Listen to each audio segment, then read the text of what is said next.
क्या हाल चाल? बढ़िया। आप सभी का स्वागत है हमारे यूट्यूब चैनल स्मिथ केमिस्ट्री वाला में। तो आज डिस्कस करेंगे हम रोजेसी। और क्या सर जी, रोजेसी के बारे में?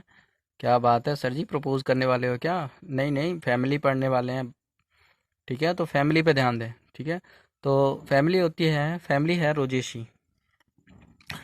रोजेसी फैमिली के बारे में थोड़ा सा डिस्कस कर लेते हैं। जैसे कि रोज़ है, जो हमारा गुलाब का फूल है, वो रोजेसी फैमिली में आता है। आड़ू है, ये रोजेसी फैमिली में आता है। तुम्हारा सेब है, ये रोजेसी फैमिली में आता है।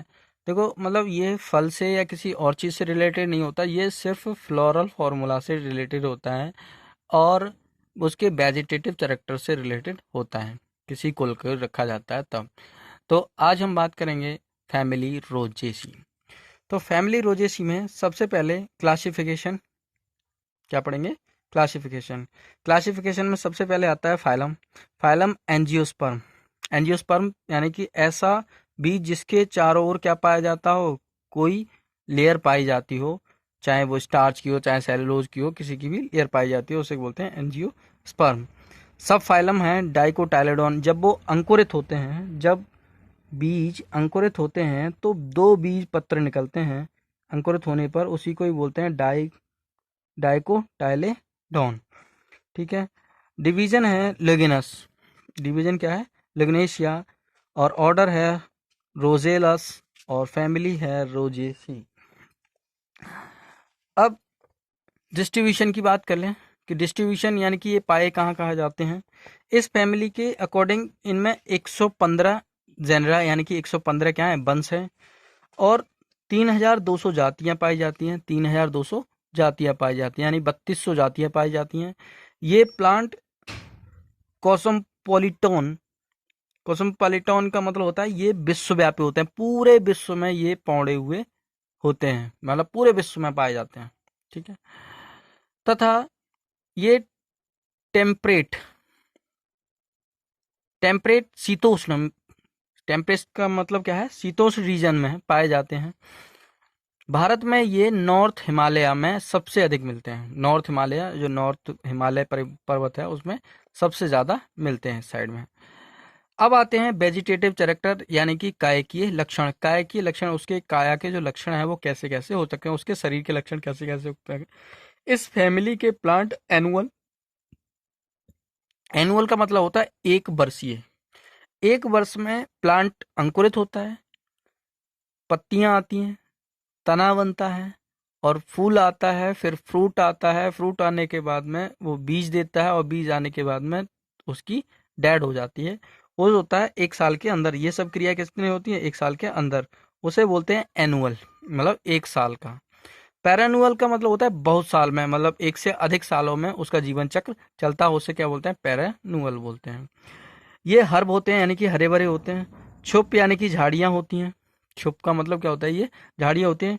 कभी कभी ये पेड़ के रूप में भी दिखाई देते हैं। ठीक है। अब आते हैं रूट की बात। रूट रूट इनमें टेप रूट सिस्टम पाया जाता है। हमने बताया है कि अधिकांश जो दो दो बीजपत्री प्लांट होते हैं उनमें टेप रूट पाई जाती है। अब टेप रूट क्या होती है कि पहले ये इस टाइप से रूट आती है और फिर उसके बाद में कई भागों में विभाजित हो जाती है। या हम बोल सकते हैं आ, ये टेप रूट है। इसमें ये मूली के समान होती है, उसे क्या बोलते हैं? Tap root. टेप रूट है। अब उसके बाद में नेक्स्ट आता है स्टेम। स्टेम यानी कि तना। तना क्या होता है? बुडिये यानी कि काष्ठीय, जैसे कि शीशों की लकड़ी है, ऐसी लकड़ियों की तरह पाया जाता है।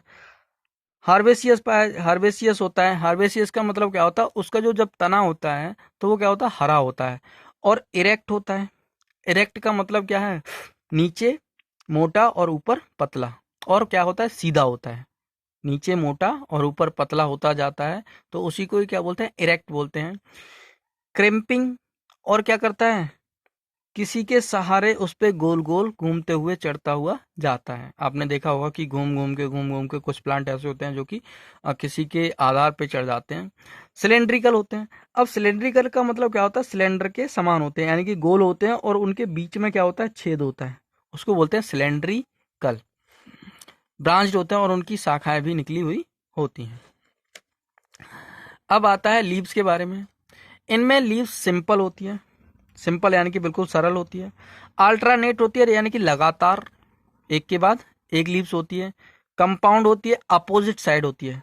अल्टरनेट का मतलब क्या होता है, जैसे लीफ को देख लेते हैं कि ये जो लीफ है मैंने ड्रॉ कर रहा हूं मैं आपके लिए।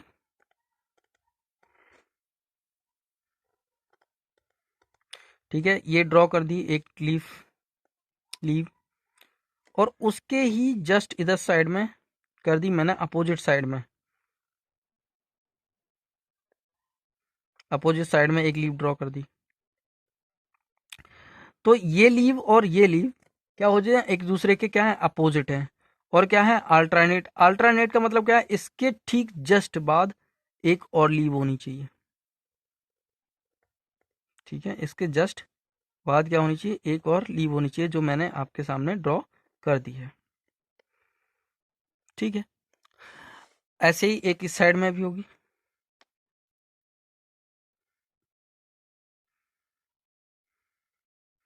इस साइड को मैंने ये ड्रॉ कर दिया।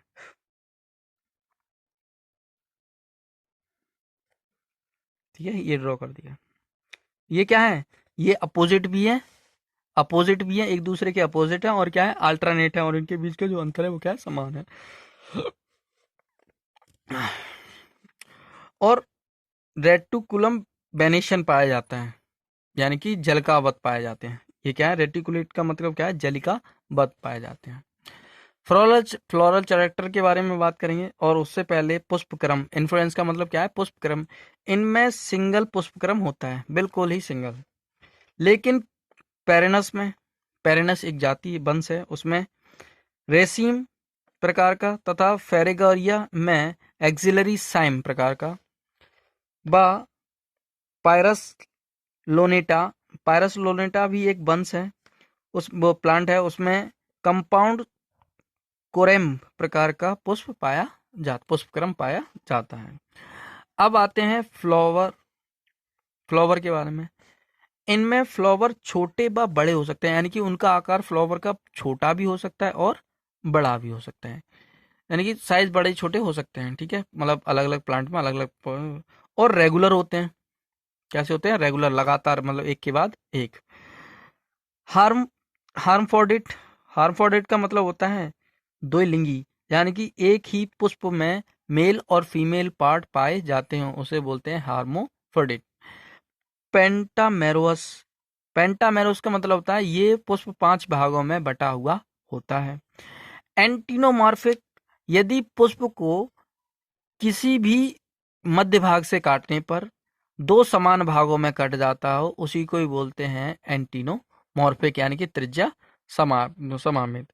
हाइपोगेनस यानी कि जायंगधर, पेरिगेनस और इपिगेनस प्रकार के होते हैं। कैलेक्स की बात कर लें, इनकी संख्या 4 व 5 होती है। मतलब कैलेक्स की संख्या, जो कैलेक्स हैं, जो नीचे वाले जो हर एक रंग के होते हैं वो कैलेक्स होते हैं, वो या तो 4 होते हैं या 5 होते हैं। इम्ब्रिकेट होते हैं व बेलवेट होते हैं। इम्ब्रिकेट का मतलब उनमें सहपत्रित होते हैं, और बेलवेट का मतलब एक दूसरे से स्पर्श किए हुए होते हैं। पेरिस्टेंट होते हैं। रोज में सेपल्स लीव के आकार के होते हैं, यानी कि जो जो दल होते हैं, सेपल्स का मतलब क्या होता है, जो रोज में दल होते हैं वो सिर्फ पत्तियों के समान दिखाई देते हैं। ठीक है, अब नेक्स्ट है कोरोला। तो कोरोला क्या होता है, कोरोला जो भड़कीले रंग के जो पुष्प पेटल्स पाए जाते हैं उनको ही क्या बोलते हैं, कोरोला बोलते हैं। इनकी संख्या 5 से 4 होती है, या 4 से 5 होती है, जो कि रंगीन होते हैं। कैसे होते हैं, रंगीन, यानी कि रंग बिरंगे। इम्ब्रिकेट होते हैं, कैसे होते हैं, इम्ब्रिकेट होते हैं। अब एंड्रोसियम की बात कर लें, इनमें एंड्रोसियम, इनको स्टेमेंस भी बोलते हैं। इनमें स्टेमेंस की संख्या इनफाइनाइट होती है, मतलब अनगिनत होते हैं। कुछ ऐसे पुष्प होते हैं जिनमें अनगिनत होती है। कभी कभी इनकी संख्या घटकर 2 से 3 व 4 गुनी रह जाती है। मतलब घट भी जाती है, बढ़ भी जाती है और इनफाइनाइट भी होती है अलग अलग पुष्पों में, यानी कि अलग अलग फैमिली के, सॉरी, अलग अलग वंश के प्लांटों में। इनमें ड्रूप फल, पोम, बेरी फल प्रकार के होते हैं। इनमें ड्रूप, पोम, बेरी प्रकार के फल होते हैं। ड्रूप फल और पोम, पोम क्या बोलते हैं, सेब होता है। ड्रूप फल इसको बोल सकते हैं जो हमारा क्या होता है, और बेरी फल जो होता है, जो क्या बोलते हैं, गुलाब पे जो फल आता है ना, उसको बेरी फल बोलते हैं। अब ड्रूप फल, अब सीड नॉन इंडोस्पर्मिक होती है। नॉन इंडोस्पर्मिक यानी कि जो बीज होता है उसके ऊपर कोई भी लेयर चढ़ी हुई नहीं होती है, कोई भी लेयर नहीं होती है, उसको बोलते हैं नॉन इंडोस्पर्मिक। और पॉलिनेशन होता है कीटों के द्वारा, जो कीड़े होते हैं उनके द्वारा ही पॉलिनेशन होता है, जैसे कि तितली है, भंवरे हैं और बर्रैया है, इनके द्वारा ही पॉलिनेशन संपन्न होता है। फ्लोरल फॉर्मूला की बात कर लेते हैं। फ्लोरल फॉर्मूला यानी कि एंटीनोमार्फिक। एंटीनोमार्फिक, यदि पुष्प के मध्य भाग से काटा जाए तो वह दो समान भागों में कट जाता है, उसी को बोलते हैं एंटीनोमॉर्फिक। ये मेल और फीमेल को बताता है, ये फीमेल है और ये मेल है, यानी कि हार्मफोडिट, यानी कि मेल और फीमेल एक ही पुष्प में पाए जाते हैं, ये उसको बताता है। ये कैलेक्स को बताता है, कैलेक्स की संख्या कितनी होती है, 5 होती है। कोरोला की संख्या 5 से इनफाइनाइट हो सकती है। एंड्रोस्कियम की संख्या इनफाइनाइट हो सकती है। गाइनोसियम की संख्या इनफाइनाइट हो सकती है और 2 से 5 हो सकती है। अब हम बात कर लेंगे इसके डायग्राम की, प्लांट डायग्राम की, और प्लांट डायग्राम की बात करने के बाद में फिर करेंगे इकोनॉमिक इंपोर्टेंस। ड्रॉ कर लेते हैं, अब ड्रॉ कर लेते हैं डायग्राम। तो डायग्राम में सबसे पहले स्टेम,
ये बन गया हमारा फ्लोरल डायग्राम।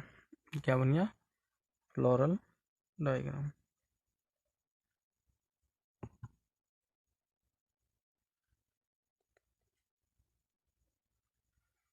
फ्लोरल डायग्राम की बारे में बात। ठीक है, अब हम पढ़ते हैं इकोनॉमिक इम्पोर्टेंस। बात कर लेते हैं इकोनॉमिक इम्पोर्टेंस की, और इकोनॉमिक इम्पोर्टेंस में सबसे पहले आता है इन फूड मटेरियल, यानी कि खाद्य पदार्थ के रूप में। खाद्य पदार्थ के रूप में क्या क्या चीज़ होता है, देखो सेब है, नाशपाती है, आड़ू है, आलू बुखारा है, ये सभी चीज़ें खाद्य पदार्थ के रूप में यूज़ होती हैं। जबकि जो मेडिसिन के लाइन में आता है रोज़, यानी कि गुलाब है, तो गुलाब के जो फूल्स होते हैं उनका गुलाब जल निकाला जाता है और उनका यूज़ किया जाता है। तो सबसे पहले खाद्य पदार्थ में, तो लोकाट इस प्लांट के फ्रूट खाने योग्य, स्वादिष्ट व विटामिन युक्त होते हैं। ठीक है, इनमें विटामिन भी होता है। अगला है नाशपाती, साइप्रस कम्युनियस, इस प्लांट के फ्रूट खाने योग्य होते हैं। ठीक है। सेब है, मेलस सेल्यूट्रिस, इस प्लांट के फल खाने योग्य और स्वादिष्ट और विटामिन से भरपूर होते हैं और जो शरीर के लिए बहुत ही लाभदायक होते हैं। अब खुबानी, पेरोनस एरमोनिया, इस प्लांट के फल खाए जाते हैं। ठीक है। और ज़्यादा अदर यूजेस में क्या होता है, सबसे पहले आता है गुलाब, रोज।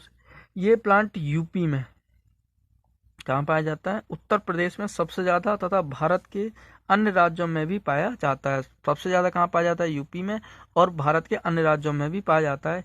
इस प्लांट के फ्लावर से गुलाब जल, इत्र, गुलकंद आदि बनाया जाता है। देखो, गुलाब जल आपने पढ़ा, मेडिकल से लिया होगा। इत्र यानी कि जो सेंट है वो भी बनाई जाती है, और गुलकंद ये भी बनाया जाता है। आगे आता है आड़ू, पेरोनस पेरिसिका, इस प्लांट के फ्रूट अत्यधिक स्वादिष्ट व विटामिन युक्त होते हैं, यानी कि इनमें विटामिन सबसे ज़्यादा पाई जाती है। आलूचा या आलू बुखारा, पेरिनस डोमेस्टिका, इस प्लांट के फ्रूट खाने योग्य होते हैं। नेक्स्ट आता है बादाम पेरिनस एमिगेलस, इस प्लांट के बीज खाने योग्य होते हैं, और इसका जो बीज होता है वो खाने योग्य होता है और बहुत ही ज़्यादा स्वादिष्ट होता है, और दिमाग के लिए और आंखों के लिए सबसे ज़्यादा लाभकारी सिद्ध होता है। Thank you so watching my video. आपको अगर वीडियो अच्छा लगा हो तो प्लीज़ लाइक और सब्सक्राइब का बटन ज़रूर दबा लीजिए। Thank you.